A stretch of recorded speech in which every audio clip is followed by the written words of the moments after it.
एक ज़माने में असरार और जादू में घिरे एक दूर दराज मुल्क में एल्डोरिया नामी एक बादशाही मौजूद थी। ये बादशाही कोई मामूली सल्तनत नहीं थी। ये एक ऐसी जगह थी जहां हर गुजरते दिन के साथ जादू और अजायबात सामने आते थे। एल्डोरिया का दिल इसका शानदार किला था जो एक पहाड़ी पर बैठा था, जिससे सरसब्ज मैदान और चमकती हुई नदियां नजर आती थी। इस ममलकत में इज़ाबेला नामी एक नौजवान लड़की रहती थी। इज़ाबेला शाही खून की नहीं थी, लेकिन इसकी रूह सुबह के सूरज की तरह चमकदार थी। इसके दिन इन मुतहर्रिक बागात की देखभाल में गुजरते थे जो उसकी छोटी सी कॉटेज को घेरे हुए थे। इसका फितरत से एक खास ताल्लुक था और फूल उसकी देखभाल में मजीद चमकदार खुलते दिखाई दे रहे थे। एक दिन जब इज़ाबेला घास के मैदानों में टहल रही थी तो उसे एक अजीब सा फूल मिला। इसकी पंखुड़ियां नर्म आसमानी रोशनी से चमक रही थी।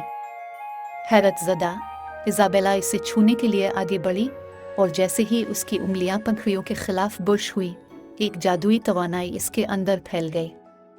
इज़ाबेला से नावाकिफ ये फूल एक नायाब खिलना था जिसे लुमना ऑर्किड कहा जाता है।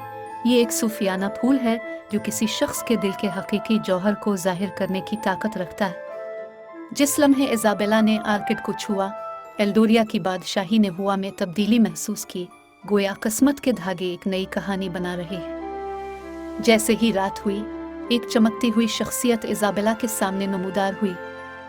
ये एल्डोरिया की रूह थी, एक खैर खा हस्ती जो बादशाही पर नजर रखती थी।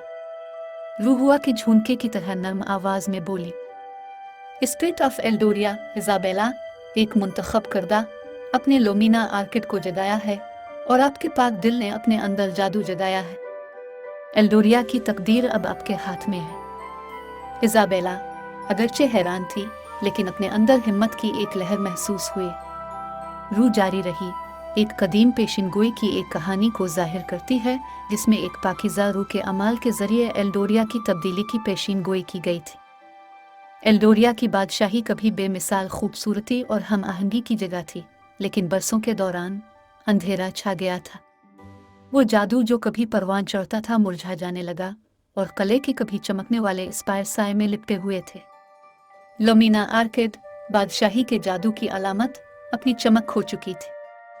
पेशिनगोई के मुताबिक एक मुंतखब शख्स उठेगा, लुमना ऑर्किड को छुएगा और के जादू को बहाल करने की जस्तजू में निकलेगा। इज़ाबेला ने गैर मुतज़लज़ल अज़्म के साथ चैलेंज कबूल किया। रूह ने इसे एक जादुई लॉकेट अता किया जो उसके सफ़र में उसकी रहनुमाई करेगा। इज़ाबेला की जस्तजू का पहला कदम उन सूफियाना मखलूक़ात की रहनुमाई हासिल करना था जो एल्डोरिया के कोने कोने में आबाद थे। जब वो सरगोशी के जंगल में दाखिल हुई तो दरख्त खुद कदीम राजों को सरगोशी करते नजर आए। इज़ाबेला एक अक्लमंद पुराने बलूत के पास गई और एहतराम से वाइस ओक, जिसकी छाल सदियों की कहानियों से जड़ी हुई है, ऐसी आवाज में बोली जो दूर गूंज की तरह गूंज रही थी, बहादुर, अब के अंदर के शोले एल्डोरिया के जादू को दोबारा जलाने के लिए दरकार जज्बे की आईनादार है। लेकिन खबरदार रही, क्योंकि आग बेकाबू होकर गर्मी और तबाही दोनों ले सकती है। इसके जौहर को समझदारी से इस्तेमाल करें। इज़ाबेला, वो काबिल एहतराम बलूत विस्पेंडर वोडस के सरपरस्त, मैं एल्डोरिया के जादू को बहाल करने के लिए अब की हिकमत की तलाश में हूँ। क्या आप मेरी रहनुमाई करेंगे? इज़ाबेला, ज़मीन के बच्चे, आपका सफ़र एक हिम्मत और ख़ुद दरियाफ्त है। एल्डोरिया के जादू को बहाल करने के लिए आपको पहले इन अनासिर को अपनाना होगा जो इसका जौहर बनाते हैं। वाइस ओक की हिकमत के साथ इज़ाबेला ने सीखा कि एल्डोरिया का जादू इसके 4 बुनियादी दायरों ज़मीन, हवा, आग और पानी के तवाज़ुन से पेचीदा तौर पर जड़ा हुआ है। हर दायरे का अपना अपना सरपरस्त था और इज़ाबेला को अपने अंदर के जादू को दोबारा जिंदा करने के लिए उनकी रहनुमाई हासिल करने की ज़रूरत थी। इसकी पहली मंजिल सियरनग शोलों की चोटी थी, जहाँ फायर गार्डियन एम्बेरा रहता था। पिघले हुए लावे की नदियों और हमेशा बदलते मनाजिर के साथ आग के दायरे में सफ़र गद्दार था।